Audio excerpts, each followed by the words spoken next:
supinatoru hardan ala bilərik? Təbii ki, həkim müayinəsindən keçməlisiniz sonra.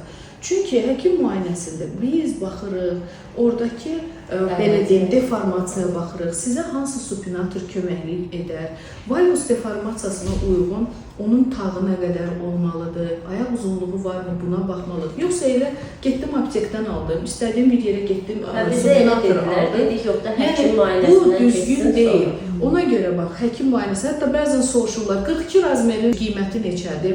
Bizim səhifəyə yazırlar, 36 razmer supinatorun qiyməti neçədir? Bu ölçü ilə deyil, razmerlə deyil. Siz gedirsiniz, ayaq deformasiyasına uyğun biz təyinat veririk, artez mərkəzi texniklər, onlar həkim deyil, texnikdilər.